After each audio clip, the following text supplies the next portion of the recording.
Good evening, everyone. Welcome to another part of the Zoom learning series from the Deep Dixie Contest Club. And my name is Larry Anderson. I'm located in Tupelo, Mississippi, about a mile and a half from the birthplace of our native son, Elvis Presley. We welcome you, and also on board tonight, serving as co-host, is our secretary of the Deep Dixie Contest Club, John McVeigh, K4AFE. I know we have another member or two of Deep Dixie Club here, Kevin and perhaps others.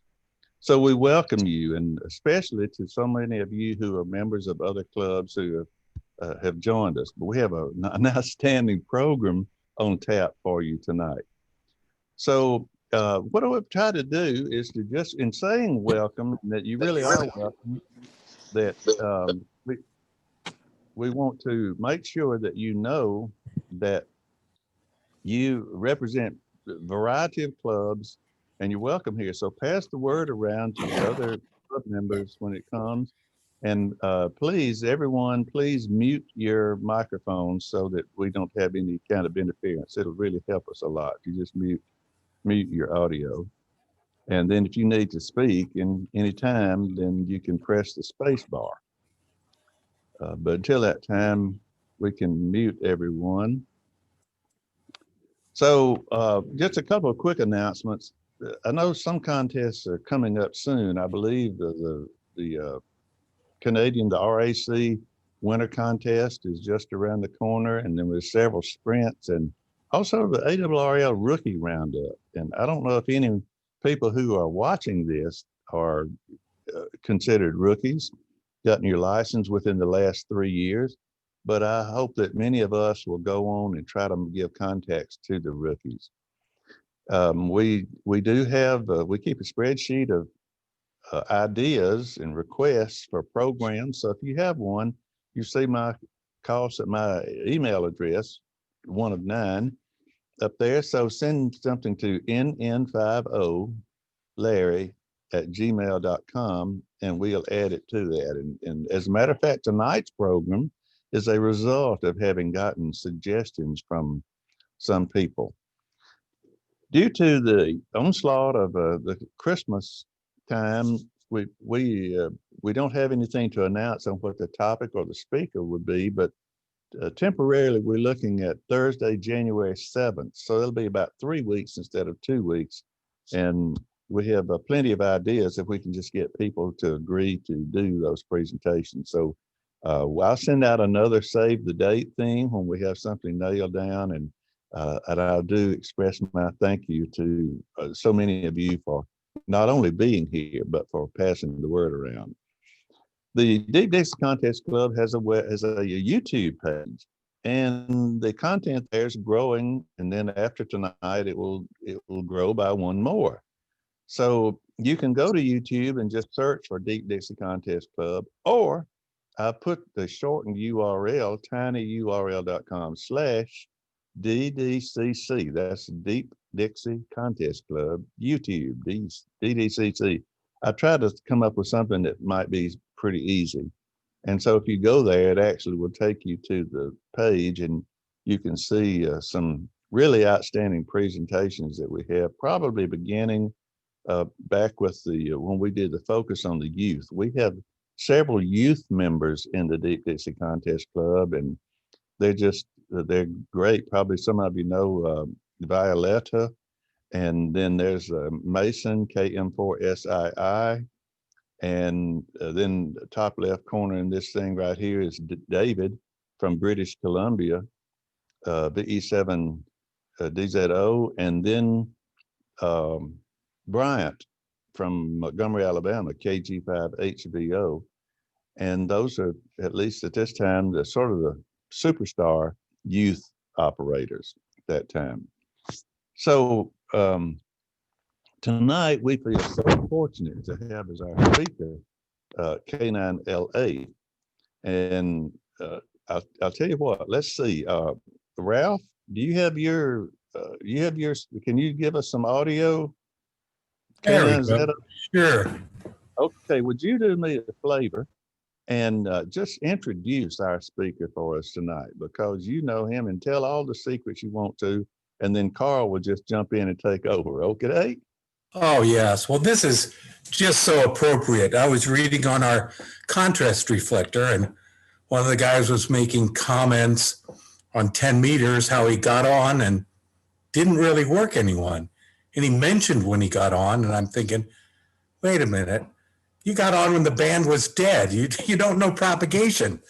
You know, I only had a couple hours because I've been contesting a lot in the last couple months and went into town to do some errands. And I got on for a couple hours and found the band was just great.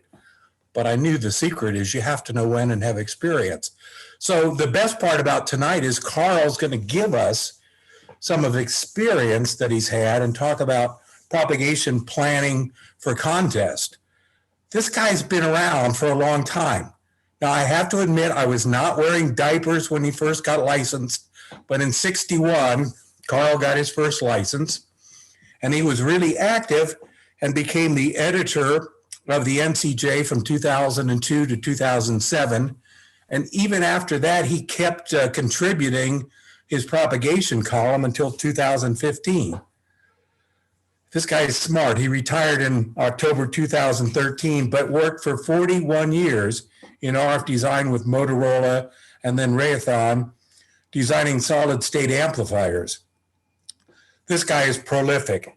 He writes in journals, newsletters, book chapters, contributes to the NCJ.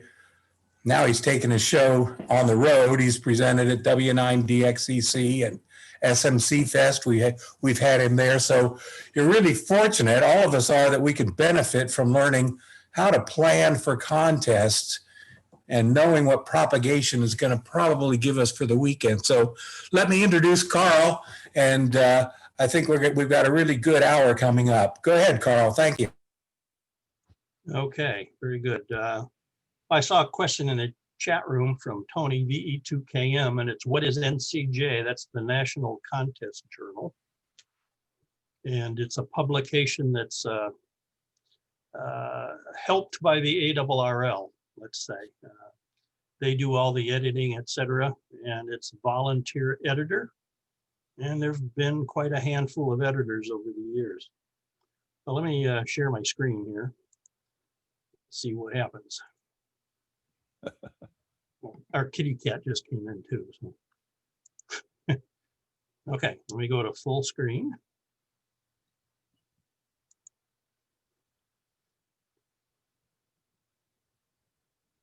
Well, come on. There we go. Hopefully everybody sees a full screen, right, Larry? Looking great. Looking great. Okay. So, propagation planning for contests by me. And you can see on the right, it's pretty simple, really. You don't really need a blackboard full of equations to figure out when the band's open. I'll talk about that later. This is more about planning and not, what propagation is, but I certainly can throw that in. That was a good comment by Ralph. So, hey, it worked. There's some upfront comments.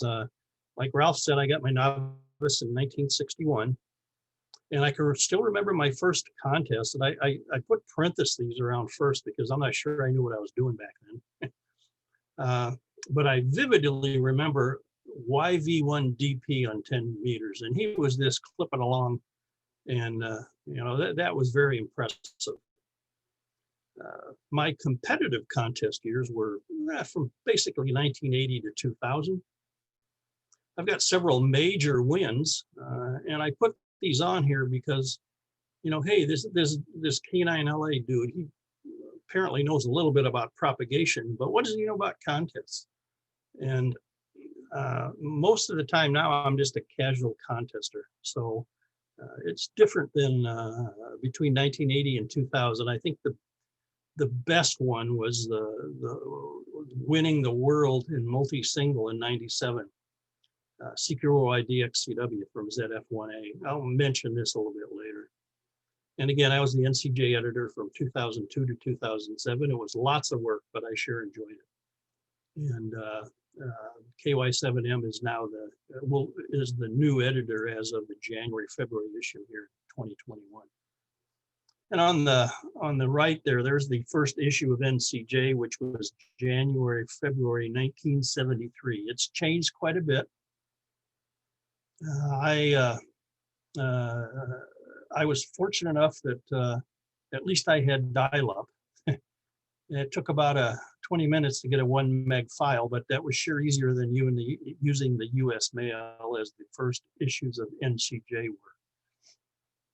Again, NCJ is a national contest journal, and it has articles about various areas of contesting, newbies, doing this, doing that, has contest results for the North American QSO parties and North American sprints that are sponsored by NCJ personnel.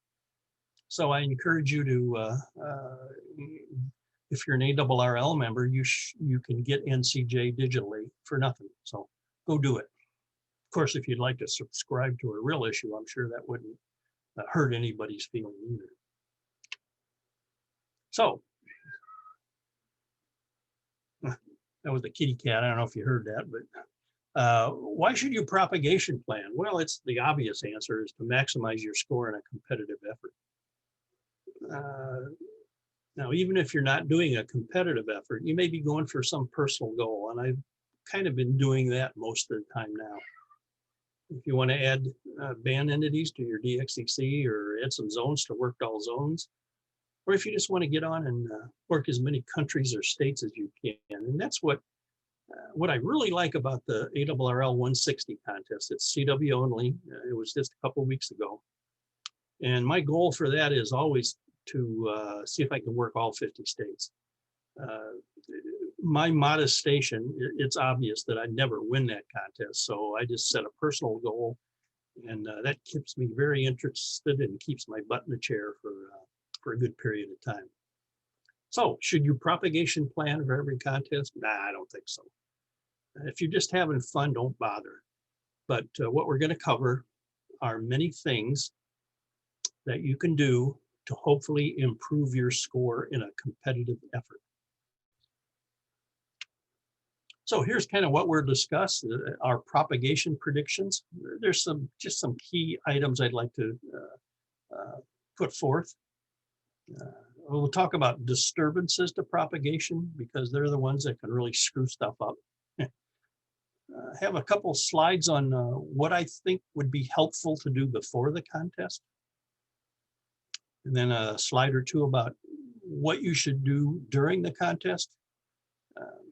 You know, I'll make the comment that you should be working people, not monitoring stuff on the web, right? Right. There's some additional info because there's some key issues there that I think will get cleared up, hopefully, by showing some of those slides. What to expect on the bands for the next year or two. And then I can work in, you know, the comment about, you know, when's 10 open, when's 15 going to be open, all that kind of stuff. And then a very quick summary. So let's get going here with propagation predictions.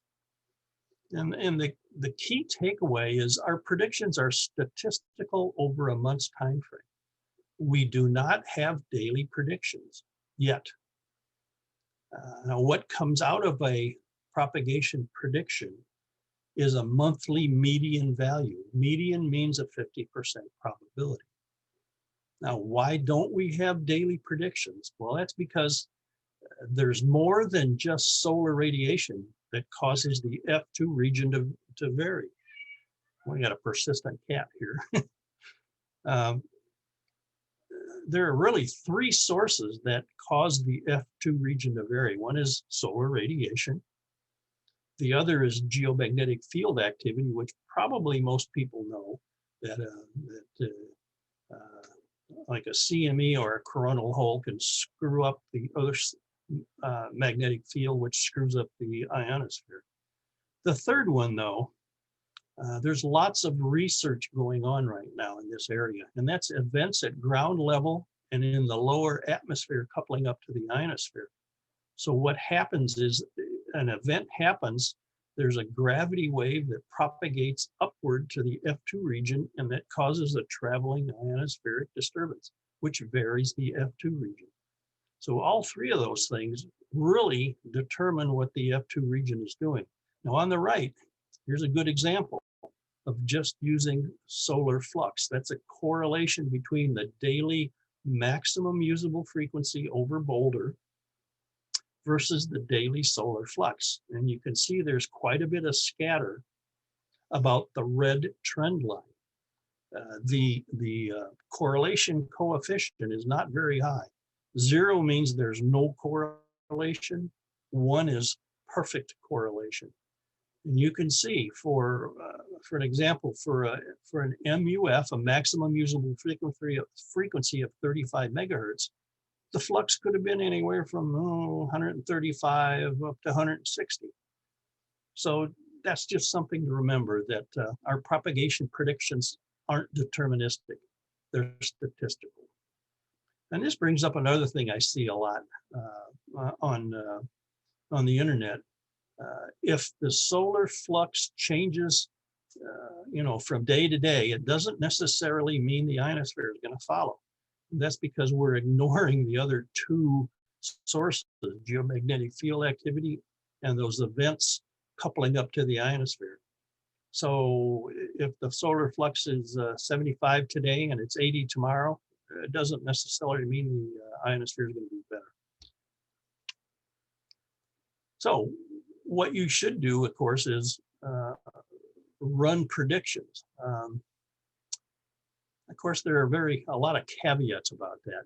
If you're a very active contester from a specific location, you probably have a good idea of what the propagation is, and you probably don't need to do that. But if you're contesting from a unfamiliar spot, or if you're kind of new to contesting, running predictions will give you a good idea what's going on.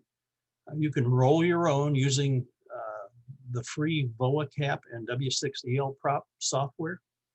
There are tutorials on my website how to download them, set them up, run them, and what they mean at K9LA.us. You can also go to VOACAP online and just fill in appropriate blanks. And there's the URL for doing that.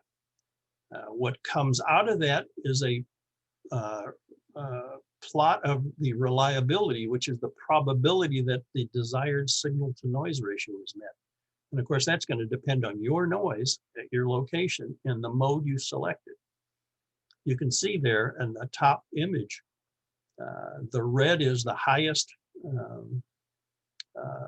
reliability, highest probability of making contacts with that area of the world. And you can see that's for a short path from Echo Mike 69 to Juliet November 33. And you can select, you put in your location, and you tell your target area, you can tell your antennas, you pick your mode and do all kinds of neat stuff. And it shows how the bands are versus the 24 hours of the day. For example, if you wanted to work that path, it looks like 0700 on 60 meters is a good time to do it, because that's where a nice big red block is. There's another way is you can use the N6BV predictions in the ARRL antenna book. And there's a copy of one of two formats. That's the summary format. I know you can't read those numbers very good because I had to shrink it to fit it. But the rows are UTC 0, 1, 2, 3, all the way to 23. There are 5 major columns, and they're 80 meters, 40 meters, 20, 15, and 10. Each major column has 2, 3, 4, 5, 6, 7 areas of the world: Europe, Far East, which is Japan, South America, Africa, Asia, Oceania, and North America. So here you can get a pretty good picture of all 5 of those bands and when they're probably the best to go chase something on, on that band at a certain time. The other format is detailed. That's to that's on a specific band, but it goes to all 40 zones. So that's a good one for CQ Worldwide DX contests. So, like I said, what predictions should you run? Well, you may not need to run predictions to the entire world. What you got to do is read the scoring portion of the contest rules. And there may be some clues as to, well, what you can ignore and maybe what you should really look at, what target areas. The big issue is if you're a single op all band or a multi-single or a multi-two, what band should you be on? You know, there's 6 bands. At the most you have multi-two is 2 radios. So you got to make sure you can pick what to do. Now, maybe at solar minimum, your decisions are quite maybe a little bit simpler than solar maximum when, you know, 10, 15, 20 are open all at the same time. Now, a great example of running predictions to determine what band you should be on is our ZF1A effort in '97 for CQ Worldwide CW, CQ Worldwide DX CW. That was K1TO, W5ASP, K9MK, and myself. We had a great time. Now, the thing to remember is ZF is only 2 points to North America. And it's 3 points to Europe, JA, and the rest of the world. So we wanted to prioritize the 3-point context. So that's what happened. And after the contest, I looked at how predictions compared to what our actual band changes were. And really, I only needed to do predictions to Europe and JA. Kind of like the movie Field of Dreams. If you're on the band, North America will come. And you know, they're only 2 points, so you want to, of course, you want to work them. But the 3 points are the ones that are really, really important. So, what band should we have been on since we were a multi-single? And that's what the next slide is. So, like I said, we didn't do this before the contest. I just did it after to see how good it was to run predictions like that and compare them to what we actually did. So VOACAP outputs monthly median maximum usable frequency and the monthly median reliability. Those are 2 probabilities. So multiply them together and that should give you the best band. The highest probability, the highest product is the best band. And here's the table that I organized. It's for 40, 20, and 15. Those 40, 20, 15, and 10 meters, those are the run bands. You know, we took excursions to 80 meters and 160 appropriately throughout the night, but to pick up multipliers, but not really do a lot of running on those bands. You can see the boxes highlighted in green. Those are the ones that had the highest product of the 2 probabilities. And blue is next, and 10 meters, we just flagged to make sure we checked 10 meters at those times. So here's how that worked out. The actual band changes are the black line. And you can see the predictions. I've plotted the green as the best band to be on, and blue is the second best. And you can kind of see we followed that. So that's a good way to kind of choose what band you should be on during a contest if you're not a multi and have all the bands. And another interesting point is at the start of the contest, probably you could do 20 meters or you could do 40 meters. And we chose, and it's very important to do 40 meters to Europe at the start of the contest from ZF because there's a heck of a lot of multipliers over in Europe on 40 meters. Of course, you have to make sure your brain says, no, I don't want W0, what's his name? I want, the DL3 or something like that. Interesting stuff comes out of this whole operating multi-single, and I'm sure it does for single op all band and also multi-two stuff. Okay, now let's talk about disturbances to propagation. I think this is a really good comic. It's from Brewster Rocket Space Guy. And maybe this is a a foretelling of cycle 25 if it gets really big. But what I'll use is the NOAA space weather scales. And there's the website that explains a lot of that stuff. And what they've done is categorize disturbances into 3 items. One is they call G for geomagnetic storm. It's kind of obvious where the G comes from. S is solar radiation storm, and R is a radio blackout. All 3 use a scale of 1, which is minor, to 5, extreme, and you can see that on their website. Now, a geomagnetic storm, we get a couple days warning because it takes a while for the solar wind to get to the Earth. The normal solar wind speeds around, the quiet solar wind speeds around 400 kilometers per second, but a geomagnetic storm can easily double that. But still, it takes a couple days to get here. A geomagnetic storm is caused by either a coronal mass ejection, a CME, you've probably heard of those. Those are most prevalent around solar maximum, but they can happen anytime. The other disturbance that could cause a geomagnetic storm is a coronal hole high-speed stream, and those tend to occur during the decline of a solar cycle. And in fact, the coronal hole high-speed stream is worse than a coronal mass ejection, because those coronal holes can hang around for a while. And we know there's a geomagnetic storm because the K index is elevated.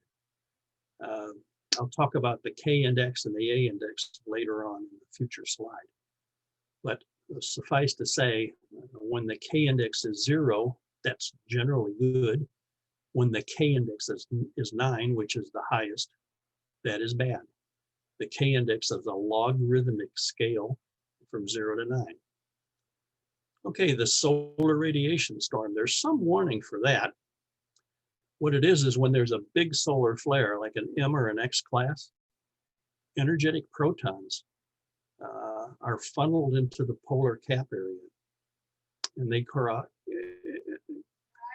cause increased absorption in the polar cap, and that means your over the pole pass could be affected. Radio blackout, that's also due to a big solar flare. There's no warning for that because it's electromagnetic radiation and it travels at the speed of light. So once we detect it, it's here and that's it. It happens. That also impacts, increases the D region absorption, which means signal strengths will go down. We'll get into a little bit more details here in a bit. There we go. So here's a big picture for all these disturbances. What you're looking at is looking down on the North Pole area. You can see the auroral oval. The X is the North Geomagnetic Pole, which the auroral oval is centered on. So a geomagnetic storm causes decreased F2 region MUFs at high latitudes. So if you have a high latitude path, you could get screwed up if there's a geomagnetic storm. There could be possible MUF enhancements at low to mid latitudes. And we'll talk about that later too. Got a great example of that. And geomagnetic storms happen day and night, doesn't matter. Also in the lower right corner, there's some more about geomagnetic storms. And that concentrates really on the auroral oval. The good news is it could give us aurora at VHF, but on the bad side, there's increased ionization causing more absorption at HF in the oval. And good thing maybe could be there's some horizontal refraction on the low bands because of the oval. In other words, a skewed path. In the right, there's a very brief little panel that says geomagnetic storms are the ones that last the longest. Solar radiation storms are in the middle. And the ones that happen and kind of go away the quickest are the radio blackouts. So here's a geomagnetic storm at W4ZV back in 2001 for CQROI DXCW. That was November 24th and 5th, and Bill was a single op. And what you're seeing on the top image is his rates per hour for the first day, which is the 24th, and the second day, the 25th. You can see the black columns were the first day, and the rates were significantly lower than on the second day, which is the white columns. So why did that happen? Well, there's the K index on the 2 days. You can see on the 24th, the K index got all the way up to 8. That's pretty bad. That really disturbed the ionosphere, and that caused the black columns to have lower rate. Things cleared up on the second day, and that's why his rate went up. In fact, on the second day, the K index was 3 and below, and that's generally okay. So the takeaway here is beware of very high K indices. It generally means nothing good. Okay, this brings us into enhancements, the positive phase of a storm. On October 7th, 2018, the K index started spiking up in the 12 to 15 Zulu time period. You can see that in a plot at the right. Here's where it started. Here's the, let's see, 0 to 3, 3 to 6, 6 to 9, 9 to 12, yeah, 12 to 15. It started peaking up. The color code is green for a K index less than 3, yellow is K is 4. Anything above 4 is red. So this, the K index peaked up a bit. It didn't go as high as for W4ZV, but something happened. And what it did is it created a positive phase at the start of the storm. So did this help? Well, it sure did. Those dates were the 2018 California QSO party. Now on Saturday, when the K index was low, we'll go back and look at that. Yeah, on Saturday, the K index, well, I don't even have it plotted here. Wait a minute, do I? No, I don't have the 6th. Oh, well. But it was pretty low, very quiet, and there was nothing going on. The MUF over the Boulder ionoson, which pretty much the midpoint of a path from the Midwest to W6, showed the MUF during the day was around 20 megahertz, no 10 meters. But on Sunday, right after the K index spiked up, you can see what happened to the MUF. It spiked up to a little bit over 30 megahertz. And lots of W6s were worked by those of us in the Midwest. So don't shy away from a minor spike in the K index. In fact, look for positive enhancement on the higher bands. You may be surprised if you're in the right place at the right time. And here's a website that kind of ties into geomagnetic storms. It's the Storm Time Empirical Ionospheric Correction Model. It's a model, and it predicts the change in the F2 region critical frequency, which is named FOF2. O is for the ordinary wave, and F2 is the F2 region. And it predicts the change in the F2 region critical frequency, depending on how a geomagnetic storm develops. It uses the last 11 values of the 3-hour A sub P index, which is the little A sub P index, which is the linear equivalent of the 3-hour KBP index.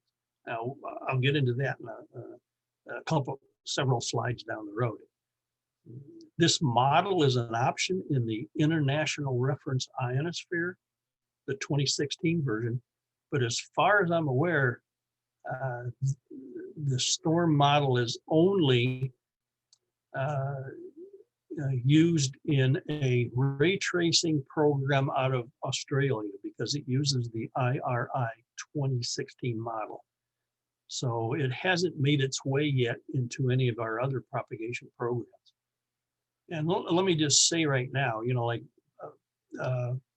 W60L prop, it allows you to input a K index.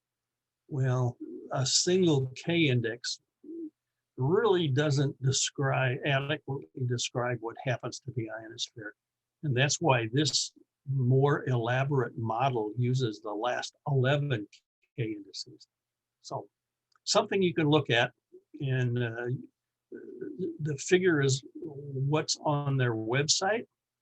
You can see that there's northern hemisphere, southern hemisphere, and the low latitude, middle latitude, and high latitude predictions. And you can see at times, you can see where low and mid latitudes have a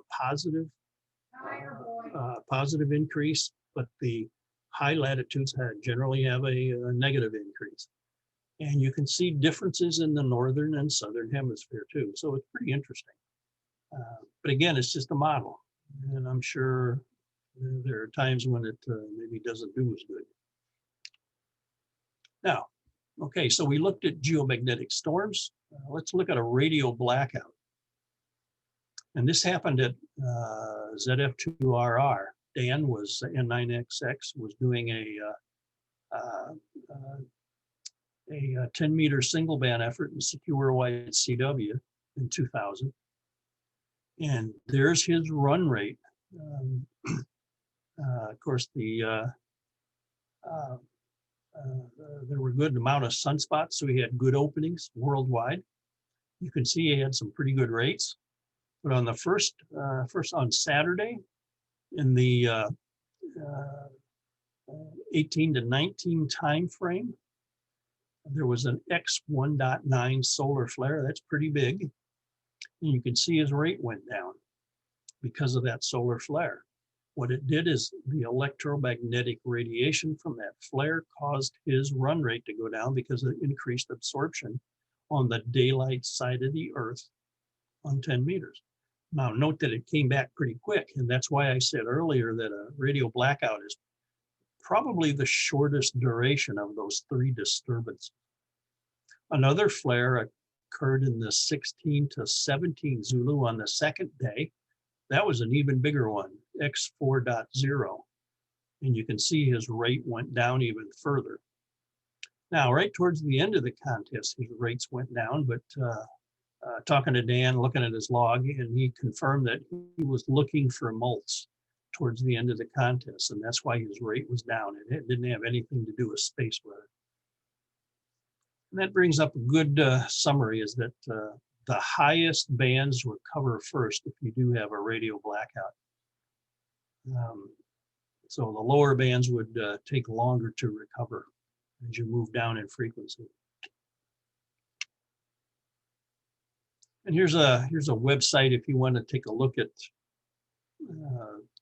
the problem because of two of those disturbances, the solar radiation storm and also the radio blackout. They both cause increased absorption. One does it in the polar cap, which is that area within the auroral oval. It's called a PCA, a polar cap absorption event. And of course, the radio blackout is due to electromagnetic radiation at very short wavelengths, X-rays. And when both of those happen, or one of those, you'll see it on that map right there, nice and orange, orangish red, just like the scale shows. And it'll tell you that, uh-oh, got a problem.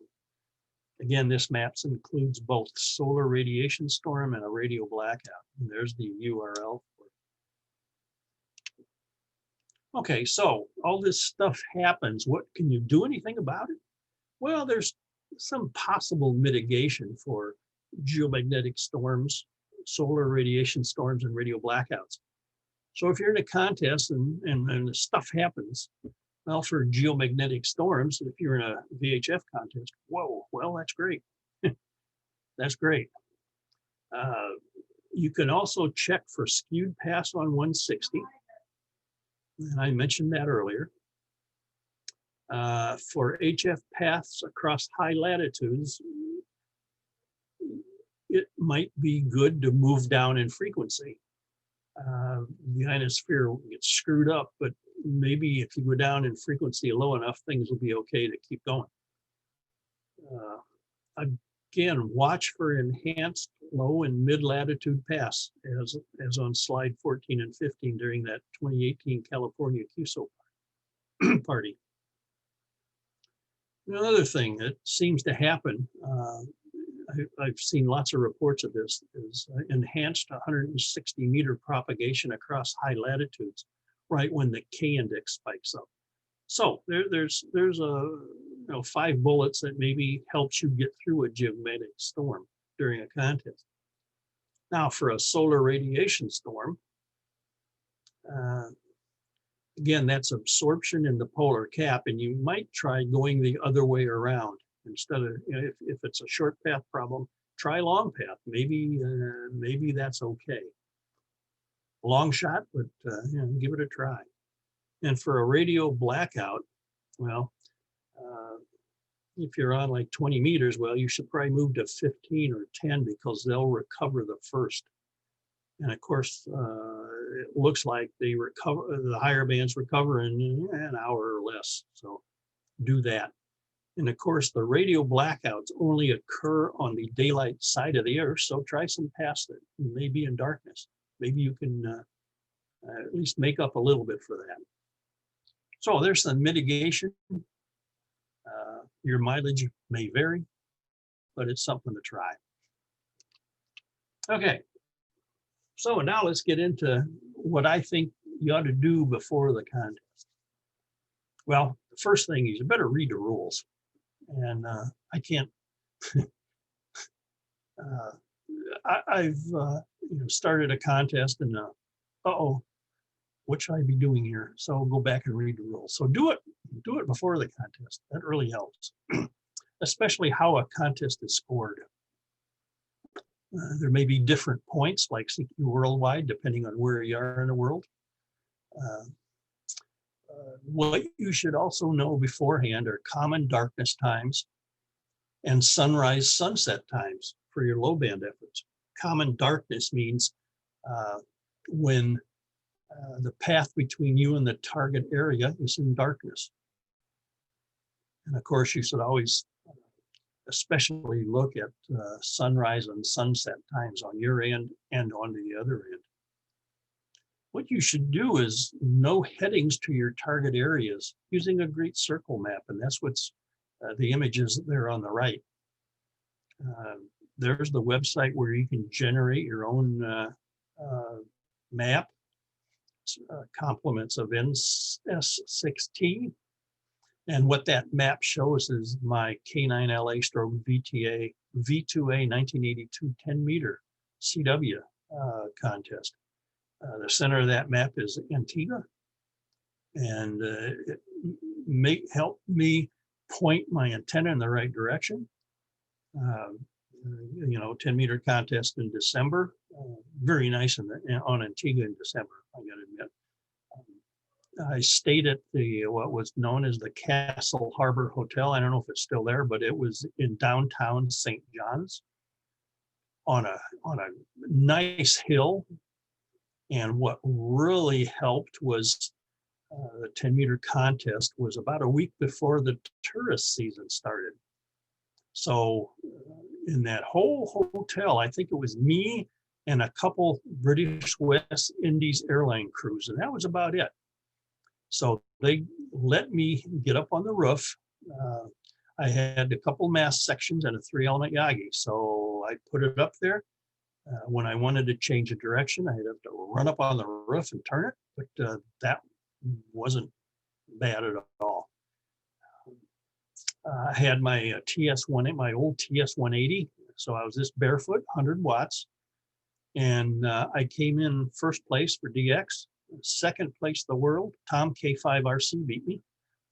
So I was pretty happy with those results. So what you should also do is run your propagation predictions to get the idea of when your target areas will be available. Just remember that you should use a smooth solar index, which means smooth sunspot number or smooth solar flux. And remember that the results are a 50% probability. Now, remember we had a plot earlier of the daily muff versus the daily daily solar flux. Well, here's a plot of the monthly median, which comes out of our propagation predictions, and the smooth sunspot number. You can see that correlation is extremely high. R squared is 0.8, which means the correlation coefficient R is about 0.9. And that's a pretty darn good correlation. There's almost unique mapping between the smooth sunspot number and the MUF. The plot for the monthly median MUF versus the smooth solar flux would look pretty much the same. So use a Great Circle map. That helps.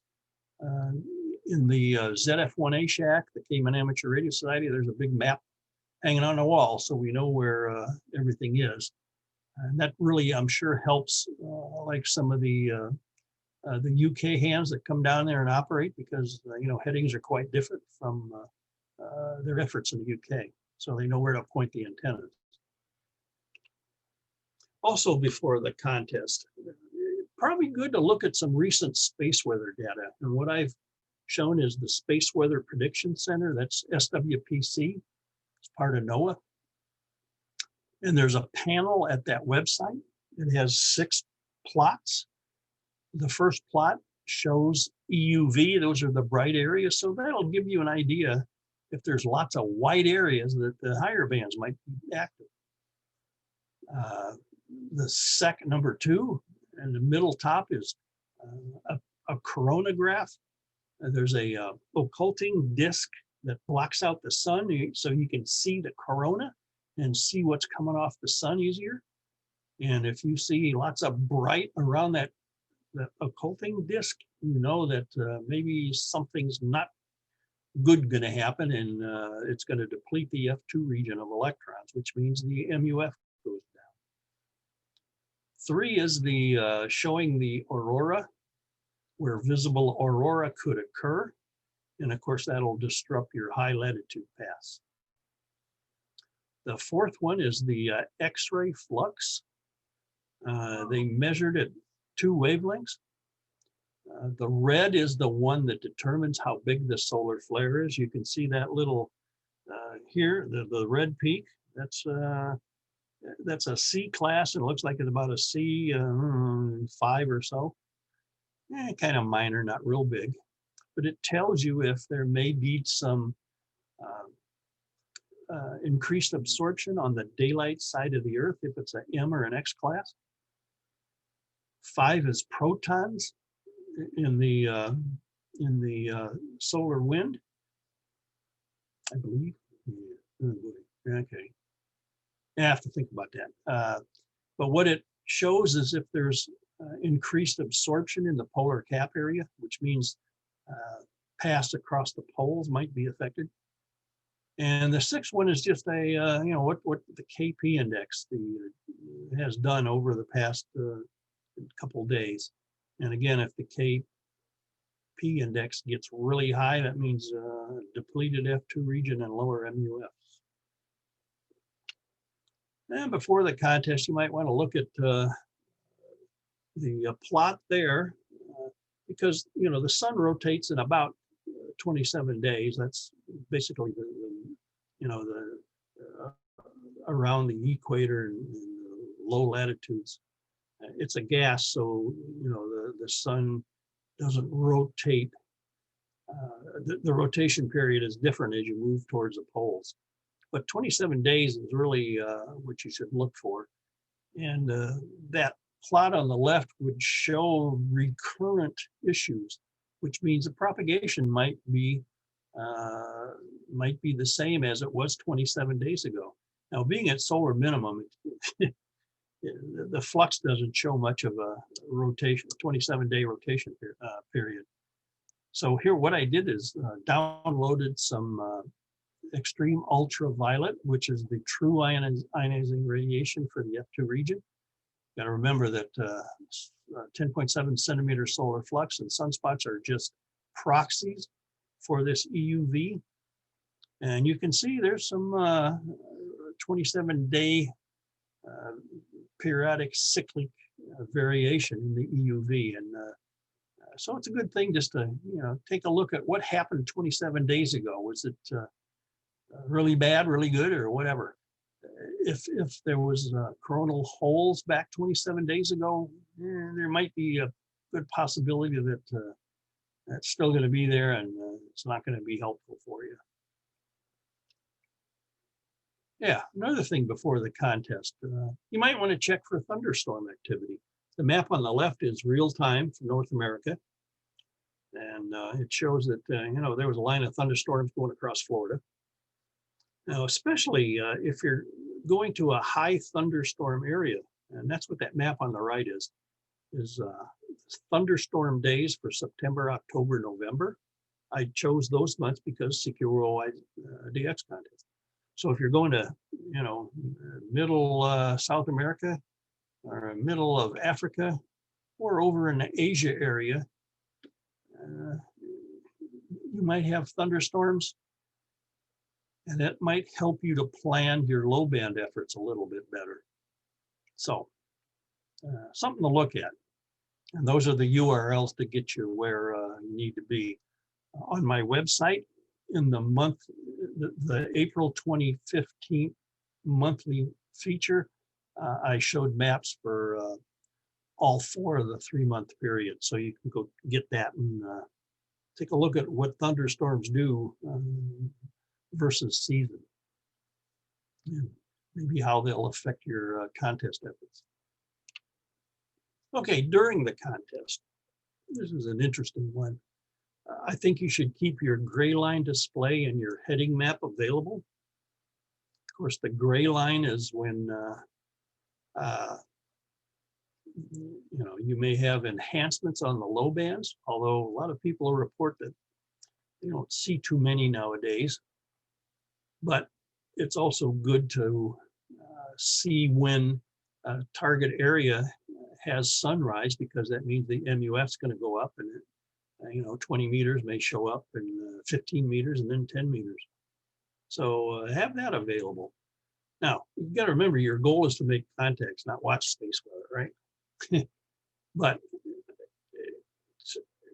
here's some minimum things that I think might be helpful. Keep an eye on the K index, just so you know if there's a geomagnetic storm coming. Now, you can do that in many, many ways. You can use N0 NBH's banners, and that's what's on the right there, that colorful thing. It's from QRZ.com. You see that when you hit the home page there. Or you could, read it off a packet cluster. The K and A and solar flux are listed there for every 3-hour period. Or you can use your favorite place to go get the K index, whatever that may be. Now, you can also keep your eye on if there's enough ionization for the higher band openings. And what I've shown in the bottom left is a map from dxmaps.com. That's for 15 meters. And you'd see that 15 meters is doing rather well to South America, even to Africa. Of course, we're at solar minimum, so that map will be more filled up as cycle 25 rises. In addition to dxmaps.com, there's PSK Reporter, WhisperNet, and also the Reverse Beacon Network.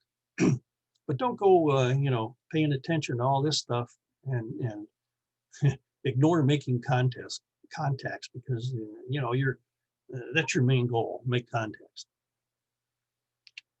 Also, during the contest, an easy way to check on if there's enough ionization for the higher bands is go to that URL, which is the Australian government puts it out, and it's the F2 region critical frequency worldwide, and it's color coded, and it's updated every 15 minutes. If you multiply those values by 3, that gives you the approximate maximum usable frequency for a 3,000 kilometer hop. So then you can make a good estimate of maybe what bands are open. Now, if you don't want to go through the multiplication and all that, there's another website by KC2G. And what he does is takes ionosun data. That's what the circles are with the numbers in there. It gives the MUF for a 3,000 kilometer hop. And then he fits contour lines about all that ionoson data. So you can pretty much see what's going on, and it's real time. Well, real time as much it is for, the time it takes to get the ionoson data and put the map together, but it's pretty good. So that one, I like to check quite often to see, hey, is 10 meters going to be open? 15 going to be open to certain areas, whatever. Okay, talked about the K and A indices, so I thought it'd be good to explain those. The K index is where everything starts. It's determined from data taken by a magnetometer, which measures the variation of the Earth's magnetic field. And there's a plot from a magnetometer for Boulder. And what you're seeing is they measure two components, the horizontal component of the magnetic field and the declination of the magnetic field. Now, the largest deviation from the quiet day curve, which are the dotted lines, of either component determines the 3-hour K index. You can see the vertical scale is 100 nanoteslas per division. And there's a correlation between the delta nanoteslas and K for each observatory. So you can see what the deviation is in nanoteslas and translate that into a K index.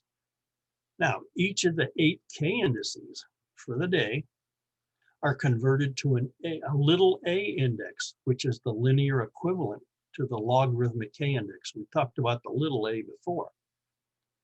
Again, we can't average a K index because it's logarithmic. You can't do an average on a logarithmic function.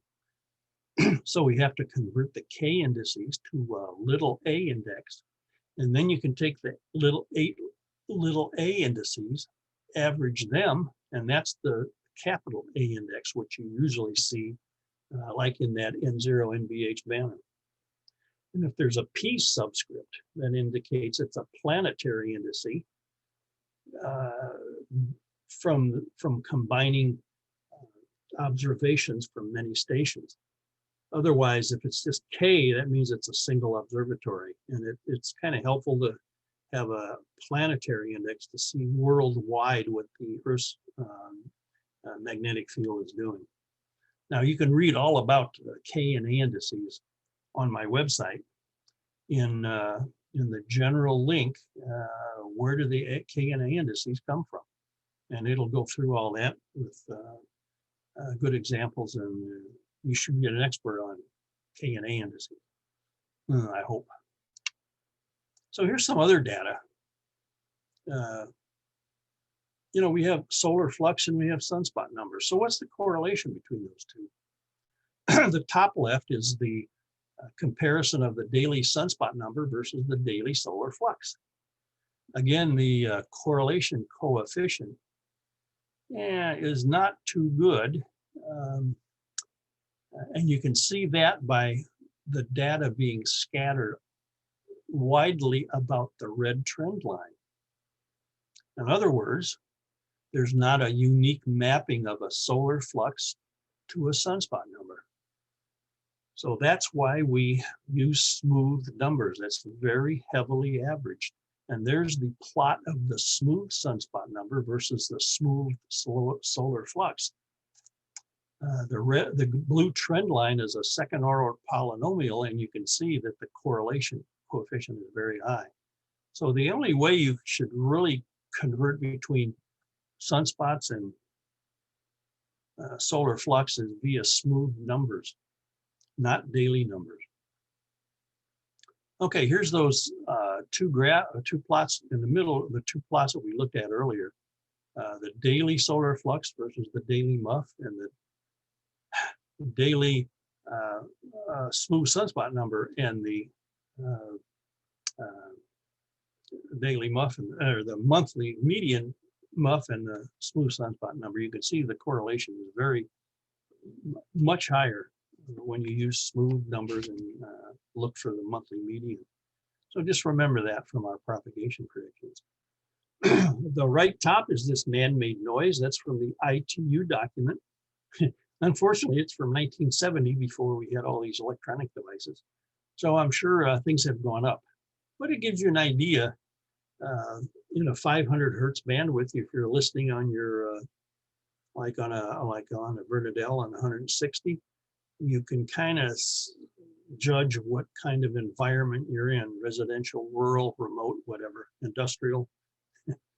So, and the red dashed line is the sensitivity of a typical amateur radio receiver nowadays, and you can see that the noise dominates over the sensitivity of the receiver.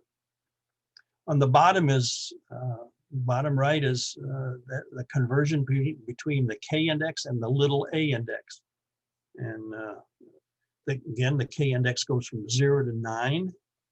It's logarithmic, so that's why it only goes from 0 to 9, because it's a compressed scale. And the little a index goes from 0 to 400. And that's what the big A index goes from. So if there's a K index of 1, that means the A index is around 3, which is still pretty quiet. Okay. Something that I've had fun with is, what do you do when a band is open in many directions?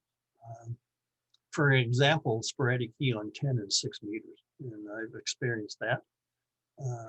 What do you do? Wear out your rotator?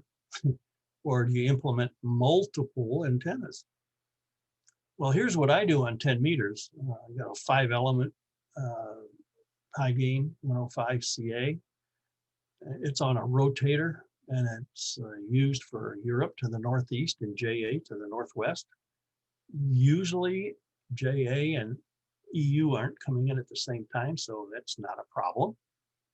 I have a little Tenedyne log periodic dipole array, 20 through 10 meters, pointed southeast for the Caribbean, South America, Central America. And then I have a Cushcraft 3-element 103 CD pointed southwest for VKZL Oceania. And so flip a switch, I can change directions. And that's very helpful. Don't have to screw around with a rotator. Now, what about 6 meters? Here's something I thought that might be possible. Take 4 3-element 6-meter Yagis, like the MFJ 1762, and point them around the compass, just like the diagram shows. Now, there should be minimal interaction between those Yagis, because any Yagi has one Yagi that's is back to back, and the other 2 are off the side. So there's a plot of a single Yagi when the other 3 are around it, and it still looks pretty good. So that'd be a great way. Use a 4-position remote switch, and you can go around the compass on 6 meters very easy, and don't have to wear out your rotator.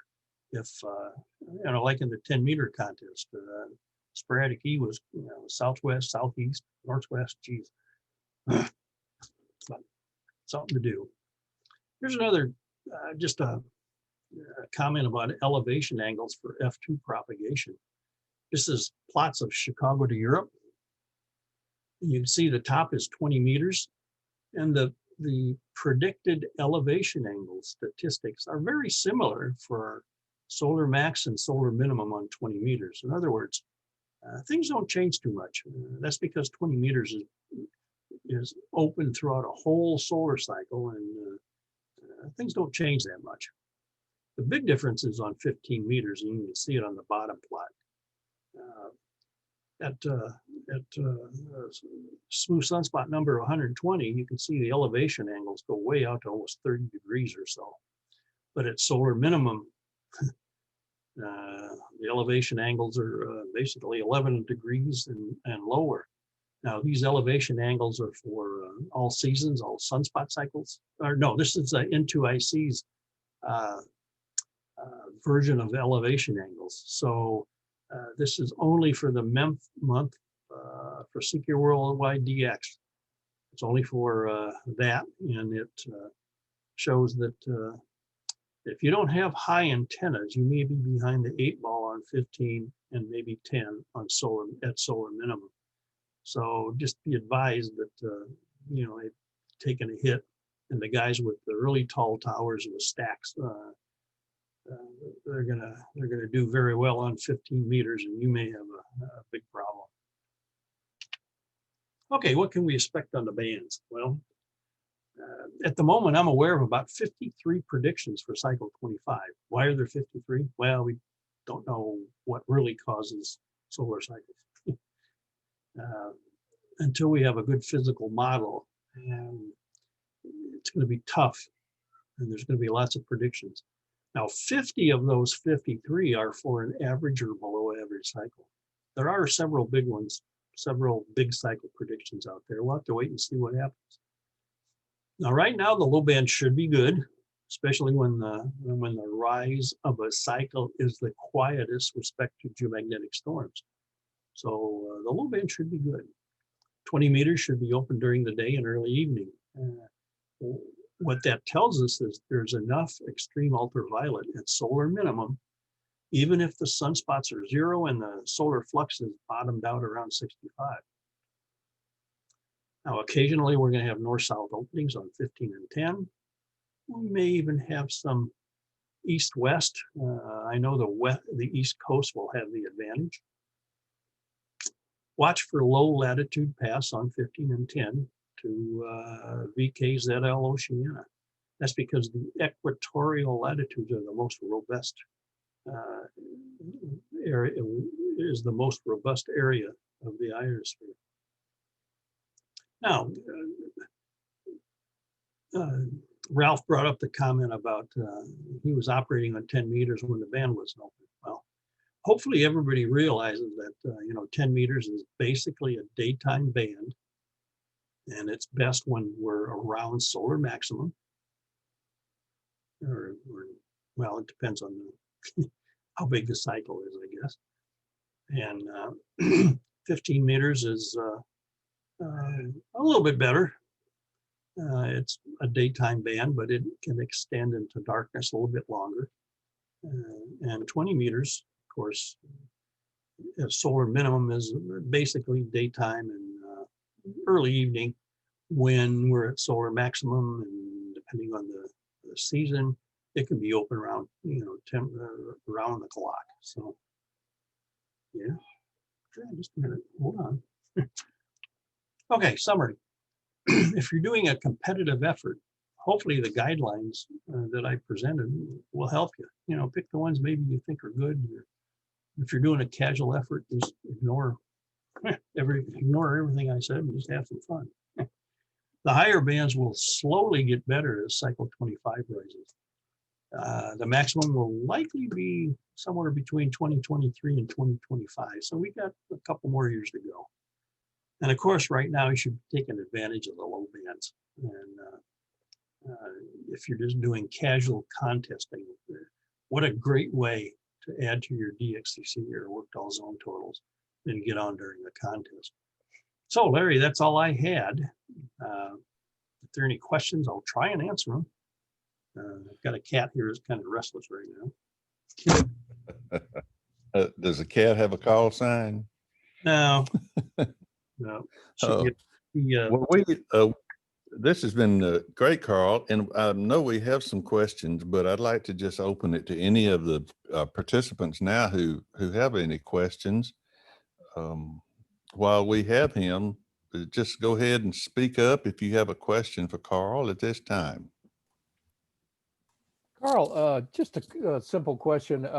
Recently, the solar flux got up in the 110 region, or maybe a little higher, and many people were really surprised about that this early in the cycle and so forth.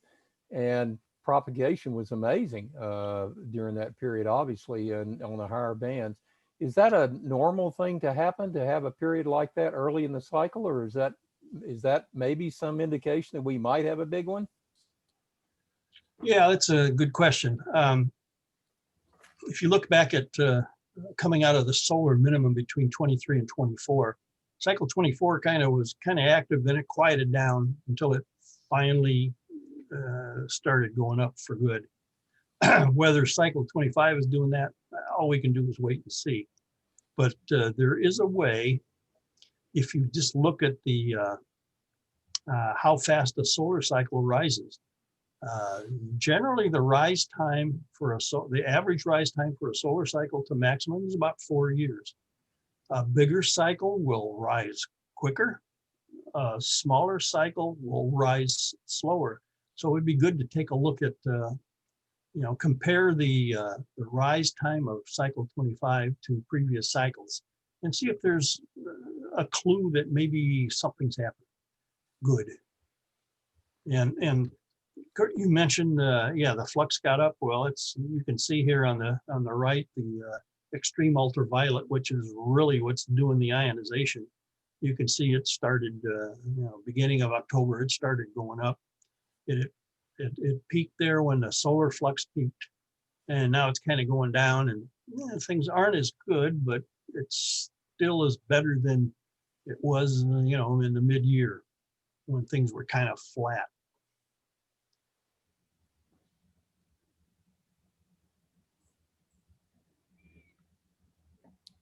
Okay, that's a great question and a magnificent response. While we're perusing the chat room and looking at other things, are there other questions? That was a great one, Bill. Thank you for that question. Okay, let me start with one here that I see, Carl. This one is, I might let John McVeigh handle that. He posted one from K9LA. Let me just say that some of the questions that I think that I have, while I may think I know the answer to that, I'm sensitive to the fact that we have some people who not only are attending now, but will be watching by YouTube, who are not big time contesters, who are the little pistols who are learning. And so we don't want any question to seem sophomoric to those of you who have a tremendous amount of experience. But you made a reference to the low latitude. And so would you just describe what you mean by that? Sure. Low latitudes are, basically between plus and minus 30 degrees latitude. Okay, the ionosphere, generally you can categorize it by 3 bands of latitude. Like in the northern hemisphere, 0 to 30 degrees is low latitude.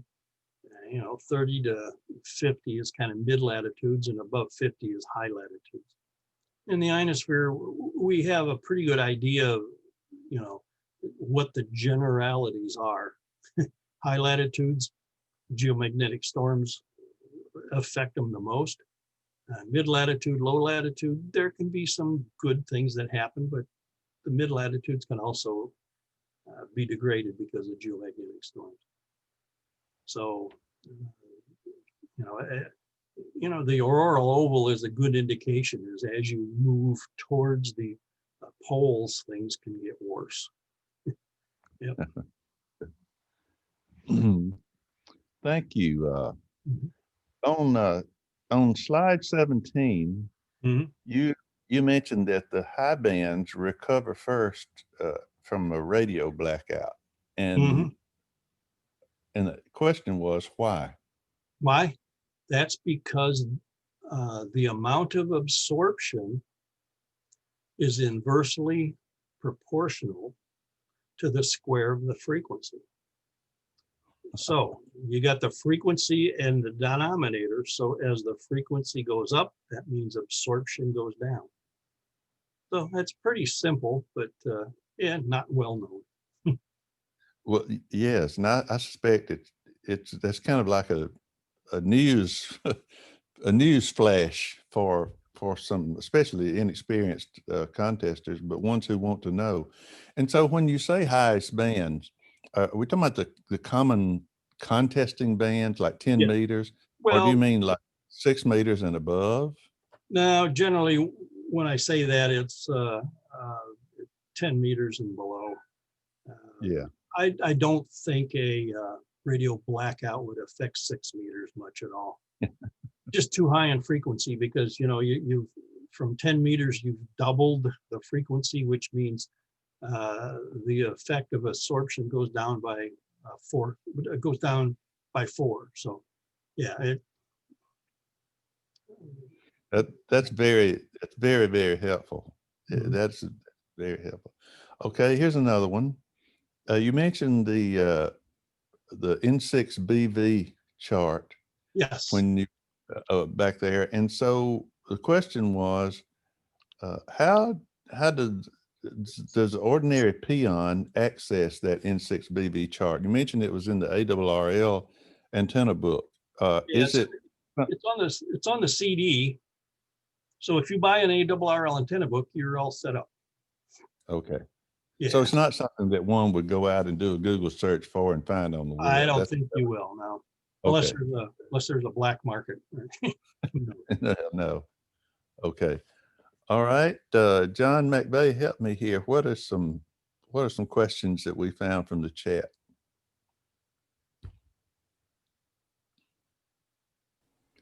Okay, we had one from K9LA. 160 meters does not show on the predictions. Why is that? And how do we get predictions for times and different regions of the world during different seasons? Okay. So Carl, there's a perfect example on the screen you're showing us. It goes 30, 40, 60, 80, 160 is not there. And in my mind, I can extrapolate a little bit, but you don't see 160 a lot of times.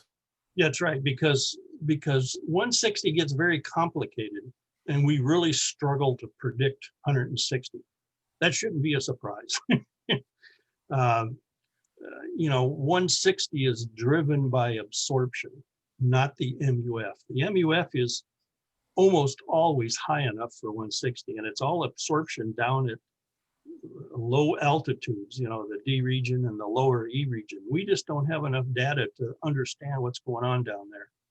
Now, what N6BV has recommended is you just subtract 2 S units from the 80 meter data. That's explained when you go in there and read all the stuff about it. Now, you can also pick the month. And I'm not sure what month I picked here for this this chart, but you can pick the month, and also the how big the solar cycle is. Low, medium, very high, intense, or whatever. So you can tailor it to the month in the solar cycle or the solar phase you're going through right now. So it's all there. Yep. We have a question from Scott. NM8R asks if you can provide any resources that address skewed paths, especially on 40 meters, 60 degrees offset from the GC path. It's a rare occurrence, he says. Well, unfortunately, our antennas generally aren't directional on 40 meters for most of us. So we don't really know what's happening. But, guys with, shorty 40s or maybe even, 3 or 4 element 40s, they can pinpoint the path a little bit better than we can. Those mere mortals. Yeah, okay. Another interesting fact is the amount of refraction incurred by an electromagnetic wave is inversely proportional to the square of the frequency. So what that says is the lower in frequency, the more a wave can be bent. So that's why we generally tend to see these skewed paths on the lower bands. Now, the FT5 ZMD expedition in Amsterdam. Yeah, was it 2013, whatever. There were several reports of a skewed path on 10 meters. And when you dig into it, it's very understandable what was going on. And it's all tied to ionization on the true great circle path wasn't enough. So that's why eventually a skewed path came out. Now I wrote about that, it's on my website. skewed past the, well, shoot, I don't know. It took me a while to find out where it is, but it's on my website in one of the monthly features. And that explains, hopefully explains it very well with lots of good diagrams and all that kind of stuff. But it happens. And you know, generally it's because the true great circle path either has too much absorption or the MUF isn't high enough. And that may allow a skewed path to happen. That is good. You know, Carl, I recall I've had this conversation with Kevin N4XL when he and I, along with others, were operating in a multi at NQ4I several years ago in a WPX contest. And I was on the 20-meter malt station. Drubber W4IX, I think, was on the run station. And for some reason, I'd been working, I think maybe into Japan or certainly Northwest or something or like that from Georgia. And then this ZS called me from South Africa, and I'm thinking, it was like, what? You know, this antenna is pretty directional. And so what is coming off the side and everything? And he kept telling me we were like 30/9. And that really shocked me. I said, what is going on? And it was told to me later, well, you just experienced something called a skewed path. It may have been momentary, but it's weird when that happens, isn't it? Oh yeah. Now it could have also been a very high angle ray, and your antenna may not be have that much front to back at a high angle. I think that could be true. It's kind of like you know, like beverages. When your beverages are, I have a shared apex loop, and there are times when it doesn't matter what direction, and what it, I think, pretty much means is that it's coming in at high angle, and there's no directivity at high angles on beverages or shared apex loops. And I bet you the same thing could happen on Yagi. So wow. Maybe Ralph could comment on that. Maybe he has more experience with that than I do. Of course, he fell asleep apparently. We can harass him until he wakes up. Yep. Well, while Ralph is regaining consciousness, let me just say that my recommendation to all people watching this, whether it's here live or on YouTube, leave no stone unturned until you have an opportunity to go to Carl's website, K9LA.us. And I went there, and it just put the brakes on my otherwise productivity for the day, because I found myself, it's like getting to the Library of Congress as a casual observer, and then you became so enthralled with what was there. I think in my PDF program in my preview program on my computer, I still have that one of the propagation documents that you had there. That's just, I mean, it was just principles of propagation that was so good. Okay. Larry, give me about 10 seconds. I got to take care of the cat here. Oh, yeah, that's okay. That's, hey, cats are number one. And some of you, if you want to put more questions in the chat, and there's no reason necessarily to prolong Carl's involvement. We've got a question from Bob, Nancy Yes. Delta 3 Delta. I'd like to know a little bit more about Hey, gravity wave events. Let's wait for Carl to get back I'm here. in the drift. I'm here. Okay. I missed the question, John. It was from Bob, Nancy Delta 3 Delta, and he wanted to know if you could speak a little bit more about gravity wave events. What are they? Okay. Yeah.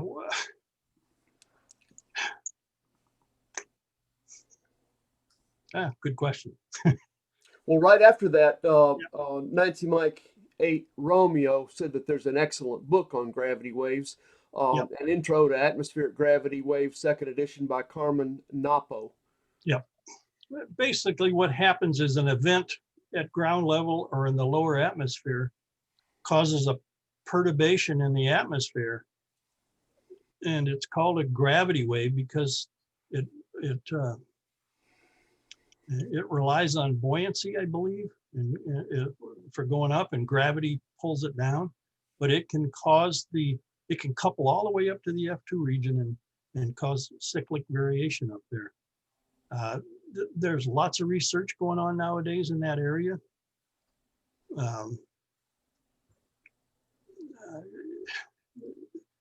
I think, yeah, I know I've written about him in my monthly feature on my website.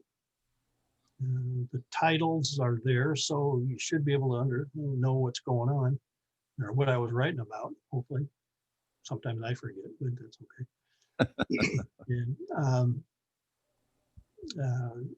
And you know, one of the best examples I saw was, that Tokyo earthquake in, I think it was 2012, that was really big.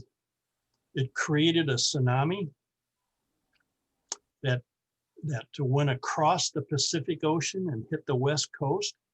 And right at the time it hit the West Coast, we could see perturbations in the electron density. And it lined up with how the tsunami propagated across the Pacific. So there's a lot of stuff happening that we just don't have a good handle on yet. And that's probably the main reason we don't have daily predictions yet, because we have no way of inputting these events at ground level and the upper and the lower atmosphere. How do we we don't even have parameters to put into our predictions. For solar radiation, we have a sunspot number, we have EUV, we have solar flux, and we have a parameter that we can use. For the geomagnetic portion, we have the K index.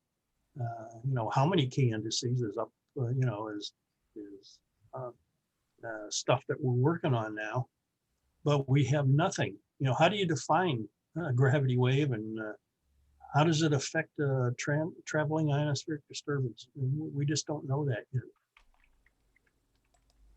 So that's why it's good. I have to confess, Yes, Carl, that as far as I know, this is the first time I've heard of this phenomenon. Yeah. See, that's why it's good to look at,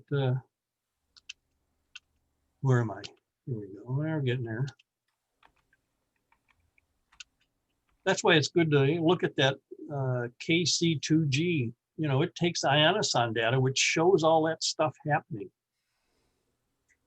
So it gives you a very rough idea what's going on in the ionosphere, every 15 minutes, because it's basically ionosons take data every 15 minutes. This is a very short duration event, so I mean, Yep. It's nothing to plan to react to. I mean, you don't even have time to even, do you? Probably not. Yeah. Oh, okay. A good example. Vicky, my wife's Vicky, K9LA. We were on the K9A expedition in 2001 to Syria. We had a great time. That was in February 2001, and I was on 10 meters one afternoon, and it was really interesting. For a couple minutes, I'd be working North America like mad, and then for the next couple minutes, they'd go away. Then if I waited a little bit, the next couple minutes, they'd be full of North Americans, then they'd go away again. And I suspect the ionosphere was just, going up and down. The electron density was going up and going down due to something that happened down below in the lower atmosphere and caused a traveling ionospheric disturbance. That was a very good example of what we're trying to understand now. And yeah, that's a good point. We don't have a good handle on short-term events, and we don't have hardly any handle on extremely short-term events. And you know, if an ionoson takes data only every 15 minutes, it could miss something very easily. Won't even I know. love I love your use of the word perturbations. That expresses it pretty well for me. Yeah, last year I couldn't even spell perturbation. Now I can. Wow, it's great. Carl, a Okay. question on that? Pardon? Yes, go ahead. Carl, you had just talked about those gravity waves and what you just experienced with the short-term events. I had something similar between South Carolina and Europe, picking up somebody in, say, Belgium, and then with a matter of minutes, localized into Italy, and then a few minutes later, localized for several contacts into France, etc. That lasted about a half an hour. We had thunderstorms in our area, which points to the gravity waves. But I had looking at the propagation, I had considered perhaps that was also a Peterson wave, or is this, am I off base I on think that it's. thought? I think he pronounces it Pedersen, but yeah, that's a high angle wave, as opposed to normally we think of low angles, low elevation angles for distant contacts. But it could be a you know, a Pedersen wave is a high angle. But they're not. You also have to remember the ionosphere isn't smooth and homogeneous. It's very lumpy. It's kind of like sporadic E on a very longer time scale, where the ionization could be up right now, it could be down, and a traveling ionospheric disturbance could do that. There's no doubt about it.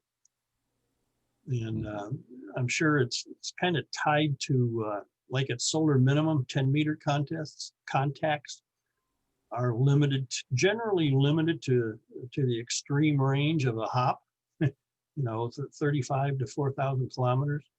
And you just can't work anything closer in because the ionosphere doesn't have enough, there's not enough ionization to support or refract higher angles back to Earth. And that's what I did one time from our one of our ZF excursions. I plotted the distance to the contacts, and it was a nice arc of about 35 to 4,000 kilometers about from ZF. That was pretty interesting, and it was at solar minimum, and that's kind of what we expected. Yeah, there's lots of interesting stuff, and there's a lot we still don't know. The mystery makes it more intriguing. Yeah. We have a question. That's why I kind of hope we never figure out 160. Otherwise, you know, why get on? Yeah. We have a question from Zeke, AB8OU. Are skew paths reciprocal? From what reports I've seen, they seem to be. And that's about all I can say. It's about all I know. Okay. Yeah, That's a good one. Okay. Yeah, I see reports on 160, a lot of those. And I mentioned that FT5 ZMD expedition where skew path on 10, and I know it was reciprocal between the two, between any two stations. Yeah. But I'm sure there are cases where it may not be. Kind of makes sense. Yeah. Or you might be involved in a skew path and there's not anybody on the other end where your signal gets to. It just gets off in the Pacific somewhere. That's another thing that I don't think we fully understand is like on let's see, it was a 160 meter contest, a double arrow 160. WD5COV in New Mexico. He's hitting S8 on my transmit antenna on 160. And I called him and he CQ'd my face. And that was frustrating.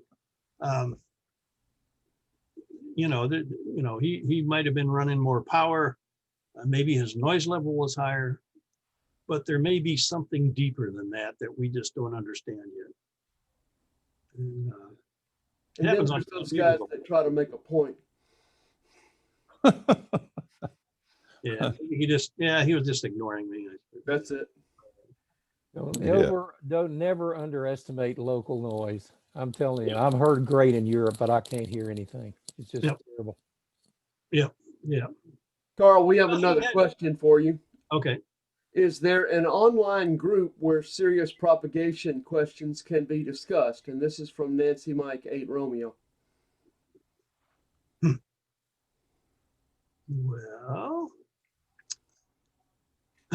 Well, so, Top Band occasionally has comments from W3LPL, very good comments on propagation stuff. And there's a thread that's kind of going on right now on the Top Band reflector about when it's best for 160 and all that stuff.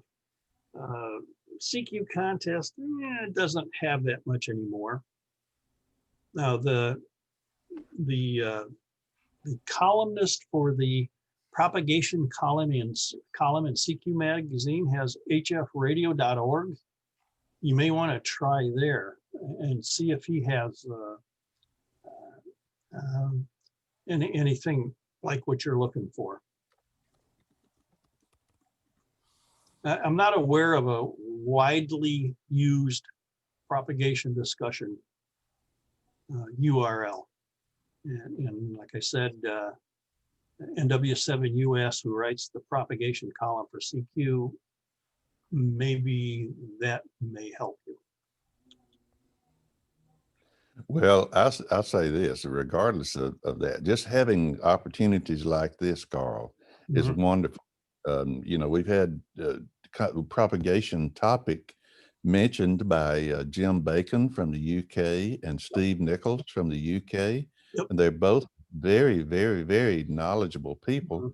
Yep. And you're talking about propagation, and yours is a little twist. Like it gets down to me. What I take from a couple of your slides is when I'm getting ready for a contest, what do I do? And when you've laid it out, sort of your suggestions for before the contest and during the contest and even after the contest. And there's sometimes there may be a difference between the way Bill KC4D plans for a contest and the way Larry NN50 plans for a contest, because I have only a horizontal loop at about 35 feet on average. And I don't have to worry about wearing out my rotor. But I get teased about the reason I can't contact certain places is because I have my loop turned the wrong way. Yep. But it makes a difference. And then you have those contesters who are good people, and they're good when they want to contest, but their goals, as you mentioned early on, so important, those goals. Their goals might not be to make the top score, but they need to get a QSO with somebody in Indonesia or Southeast Asia. And so that's why I guess you find it important to really look at some of these. Yeah, one of the things, in addition to trying to work all states in the ARRL 160 contest, I love seeing how many zones I can work, like on 10 meters in CQ Worldwide, especially at solar minimum. That's just a perverted thrill for me, I guess. But it's a goal that just keeps my interest up, and that helps a lot. Okay, that's good. Now look, K9DUR, you may want to unmute your mic and talk about this. You mentioned, you posted in the chat an excellent groups.io thing, and then you had checked it. And do you want to say anything about that? K9DUR? Get the focus in the right place so I can unmute. Yeah, I just did a quick search on propagation discussion groups and came up with a groups.io group called propagation-and-space-weather. And it looks to be exactly what they're asking about. They talk about not only just space weather, but also all types of radio propagation from NANF up through VHF and up. Ooh, excellent. That is excellent. And while you're there, I made a note about something you put in the chat earlier. Would you just make sure everyone has heard about the that program that you have for looking at the A and the K and the SFI and those that you mentioned? Yeah, most of my software I wrote because I wanted it. And this is just a little program that displays 4 little boxes that you can position anywhere on your screen. Doesn't take up a lot of screen space. And it just shows the SFI, the A index, the K index, and the smooth sunspot number. There you go. And you can download it from my website. It's all my software is free, basically donationware. But K9DUR.info is my website. Excellent, right? Excellent. Yeah, it's kind of like, sounds like it's kind of like the little gray line map in N1MM. You can bring that up and it doesn't take up a whole bunch of space, but you can see what's going on. I love that. I love that, Carl. Yep. It actually takes up less space than the little gray line map. Ah, okay. Yeah, it should. Yeah, because you only got a couple parameters, I guess. There are several parameters. Okay, let's make a last call for any question that someone has. We've had Carl here for quite some time, and looks like we still have. The cat's still outside, so don't worry about it. Okay. He hasn't come in yet. Ooh, Yeah, you let me tell everybody that Larry has a copy of the presentation, and you can do whatever you want with it. If you want to, look at it and be able to study a single slide for a long time, you can do whatever you want with it, Larry. That's wonderful, and we've had someone ask about that, and I was going to say that I was going to ask you for permission. What I've done in the past, like when Kevin N4XL has made presentations, he's shared his PowerPoint slides with us, and we just make that as I put those over on a Google Drive and then put a link in the video description when it posts on YouTube, so that if people want more information, we can put that. We also sometimes put links to other resources that are there, so we might do raise things there too. But that's so nice of you, Carl. We appreciate your generosity in sharing that. Tony, VE2KM says you have a question? No. Okay, go ahead. Yes, sir, I do. Thank you very much to whoever it was invited me to join this session. I don't remember where I saw it, but I'm delighted that I did. And thank you very much, Carl, for that presentation. I'm one of the little pistols that you were talking about earlier. I do have an amplifier, but it hasn't been switched on in 30 years, and I'm not going to switch it on until such time as I've got the variac out and made sure the capacitors are okay. I do not contest. Okay. I am a participant in contests, but I'm not a contester. I liked what you said about, I think it was when you were talking about the 160-meter contest, that you're competing against yourself, and right. I think that's excellent. Yep. My real question is, I'm teaching novice hams here in Canada. I'm teaching them CW, and I'm talking about real novices, people who have probably just scraped through, got a scrape through pass. They're taking CW because that's the only way they can get access to HF. Do you have, or can you point me in the direction of a kind of an idiot's guide to propagation? Something that's really, really basic. I believe on the ARRL website, ARRL.org, there's I wrote a introduction to the sun and the earth and propagation. Is your email address good at qrz.com? Yes, sir, it is. Okay, I will send that to you, VE2KM. Are you in zone 2 by any chance? Unfortunately not. I just live in one of the suburbs of Montreal. Okay. But when I was first here, which is about 40 odd years ago now, I wasn't particularly knowledgeable. And I thought when somebody asked me if I was in Region 2, well, of course I'm in Region 2 because my call sign is VE2. Yeah, right. Yeah. Yeah, Zone 2 is pretty, I worked, I think it's VE2IM. What's his name? Not Yuri maybe? But I got him on 160 and 80, and boy, I was thrilled that he's in Zone 2. So that was good. Yes, there are very, very few licensed hams in that area of the world. I'm an active member of SKCC. I tell everybody I only operate digital. Mm-hmm. There you go. Yeah. And I've looked at there is an award that SKCC operators can go towards, which is, I can't remember what they call it. I think they call it the Maple Leaf Award. And I came to the conclusion that it was all but impossible to get it because of the lack of activity from that area of the world. And one of these days I'll put an antenna on the car and I'll take a 2-day drive up there and get some activity going. Yeah. Well, when Zone 2 comes on, it's usually during the CQ Worldwide contest. So that's good to know. That's the best time to work a Zone 2. Yeah. Yeah, Ken, if you're many thanks for your presentation this evening. I really appreciated it. You're welcome, and I expect an email from me, Tony.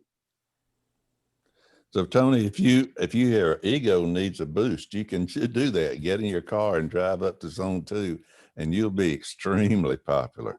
The only problem you'll have is dealing with all the QSL cards if people still are doing that kind of thing. And the Aurora.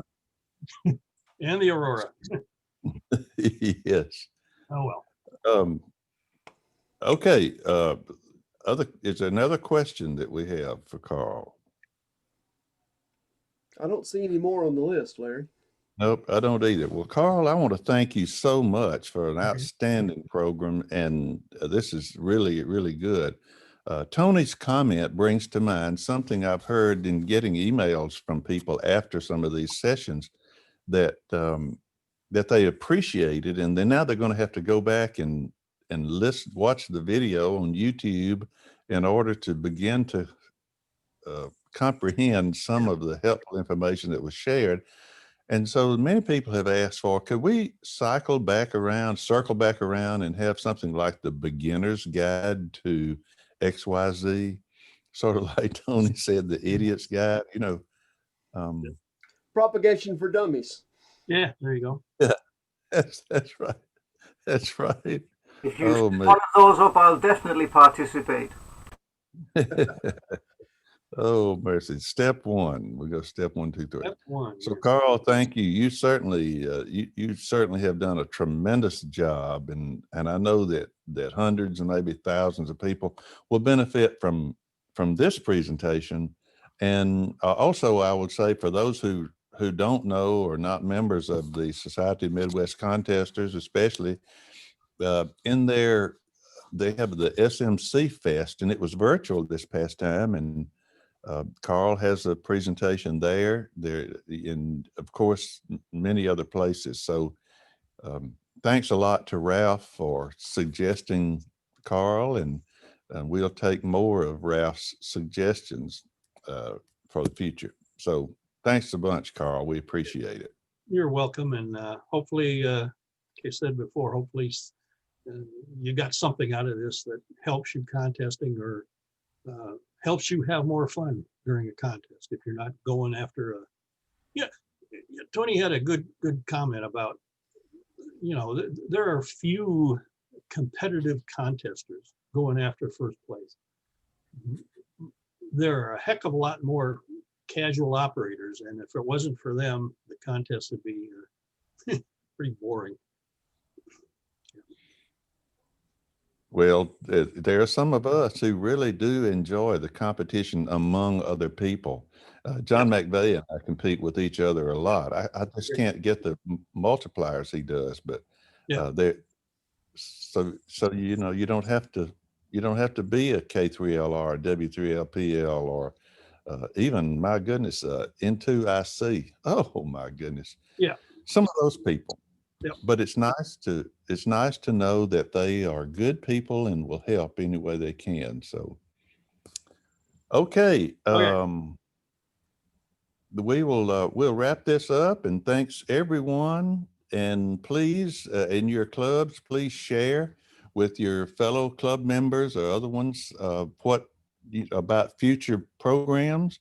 Encourage them to participate, because while we as the Deep Dixie Contest Club, we do enjoy contesting, but we also are pleased to sort of be a platform to open the doors to clubs all over creation that we can just get together and learn more from each other and become better one step at a time. So we will post this on YouTube when it's downloaded to me, and I'll edit it a little bit, and then I'll try to get it to YouTube as soon as possible. And then I will send an email to the same email blast list that I do for these announcements, saying the recording is ready.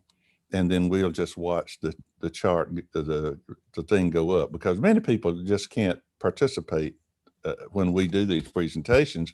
But the beauty is that they're there for a long time to help us come back and to also educate those who were not able to come. So thank you a lot. And Elvis and I say thank you very much. So we'll go ahead and end the recording now, and wish all of you a very good evening. So y'all come back now. You hear? Larry, just before you go,